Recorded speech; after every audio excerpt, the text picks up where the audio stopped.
وہاں جانے سے پہلے ہمارا یہ خیال تھا کہ وہ ایک یتیم خانہ ہوگا جس میں بچے پرانے کپڑوں میں ملبوس ہوں گے اور لائنوں میں کھڑے برتن ہاتھوں میں لیے کھانے کے منتظر ہوں گے. ان کے چہرے اپنے گزرے والدین کی یاد میں سوگوار ہوں گے. مگر وہاں پہنچ کر ہمارے نظریات یکسر تبدیل ہو گئے.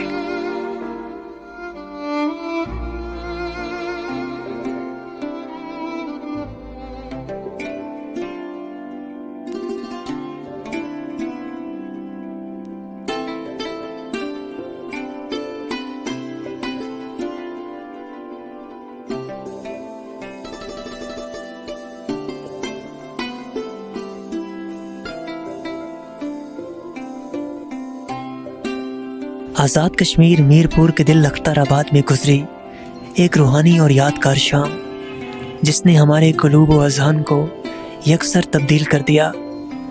ہماری سوچ سے بھی زیادہ خوبصورت شہر روحانیت اور دنیا کی تمام جدید سہولیات سے مزین کشمیر آرفنز ریلیف ٹرسٹ کوٹ. اس ٹرسٹ میں 1500 یتیم بچوں تک کے رہنے کے انتظامات موجود تھے. جنوبی ایشیا کا سب سے بڑا ادارہ جس میں گزری ایک شام میری زندگی کی قیمتی ترین شام تھی. اس شہر کی مسجد پر روحانیت برستی ہم نے خود محسوس کی جو شاید زندگی میں ہم کسی اور جگہ محسوس نہ کر پائے. یتیم مگر با اعتماد جذبے سے بھرپور بچوں کو باپ کی شفقت میسر تھی. ان کے والد کا نام چودھری اختر ہے. انتہائی عاجز اور عظیم انسان جس کی خدمات دنیا کبھی فراموش نہیں کر پائے گی.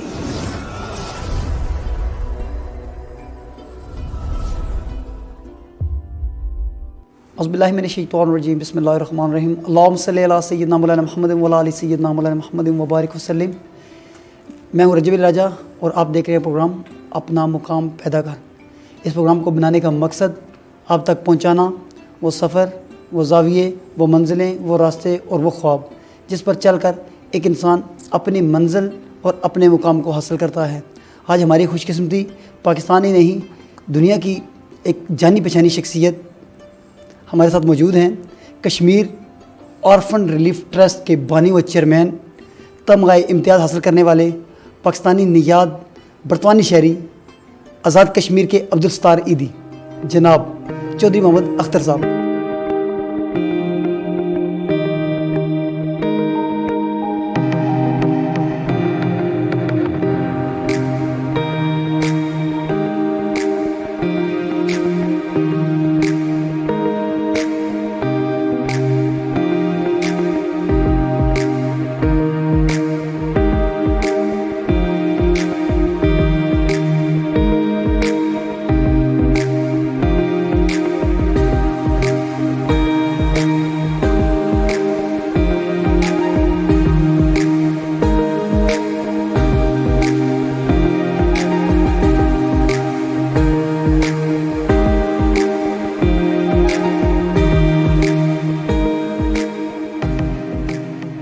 سر السلام علیکم. وعلیکم السلام راج صاحب. سر میں اپنے پروگرام اپنا مقام پیدا کر میں آپ کو خوش آمدید کہتا ہوں. بہت بہت شکریہ اور خوشی ہوئی آپ کو یہاں پا کر اور آپ آئیں. آپ کے وقت کا شکریہ کہ آپ نے آ کر ہمیں ایک تو ہمارا حوصلہ بڑھا کہ آپ جیسے جب انسان آتے ہیں اور کام کو اپریشیٹ کرتے ہیں تو پھر احساس ہوتا ہے کہ اللہ نے صحیح کام لیا ہم سے. سر مجھے یقین ہے کہ آپ کی باتیں، آپ کے جوابات کسی ایک ذات یا نسل کے لیے نہیں بلکہ تمام انسانیت کے لیے مشعل راہ ہوں گے. سر آپ کے ادارے میں آ کے بہت اچھا لگا، بہت کچھ سیکھنے کو ملا. آپ کے چاہنے والے پوری دنیا میں وہ جاننا چاہیں گے کہ چودھری اختر کون ہے، کہاں پیدا ہوا، کہاں تعلیم حاصل کی اور سماجی کاموں میں کیسے آیا. بسم اللہ الرحمن الرحیم. سب سے پہلے تو جو پہلے آپ نے جملہ ایک بولا کہ آزاد کشمیر کے عبدالستار عیدی اور نعوذ باللہ عبدالستار عیدی مرحوم، اللہ ان کی مغفرت کرے. ان کا مقام کوئی نہیں لے سکتا، نہ ان کا کوئی نام لے سکتا ہے. ہم سب مل کر اگر عبدالستار عیدی کے جوتے کے خواب پہ بن گئے تو اپنے آپ کو خوش نصیب سمجھیں گے. اس انسان نے جو پاکستان کو دیا ہے قائد اعظم کے بعد، وہ ایک تاریخ ہے اور ہم سب کیا کر رہے ہیں، ہم ان کے نقش قدم پر چلنے کی کوشش کر رہے ہیں. یہ خدمت خلق جو انہوں نے راستہ دکھایا، ہم جیسے لوگوں کو راستہ دکھایا کہ خدمت خلق میں جو ایک وہ نشہ ہوتا ہے نا، وہ کسی اور میں نہیں ہوتا. تو وہ عبدالستار عیدی صاحب نے ہمیں سکھایا، اور اللہ ان کا درجہ بلند کرے اور اللہ ان کی مغفرت کرے، اور انشاءاللہ ہم جب تک سانسیں اور زندگی ہیں ان کے نقش قدم پر چلنے کی کوشش کریں گے. جہاں تک میرا سوال ہے کہ میرے فور فادرز یہیں میرپور سے بلانگ کرتے تھے، اور میں پہلی جنریشن ہوں جو انگلینڈ میں پیدا ہوں. کوئی 200 سال پہلے کی بات ہے، بڑا پرانا ماڈل ہوں. So I am the first generation to be born in England, اور 21 سال کی عمر میں پہلی بار اپنے وطن آیا ہوں. 21 سال کی عمر میں. سو تجربہ کچھ ایسا سچ اچھا نہیں رہا تھا.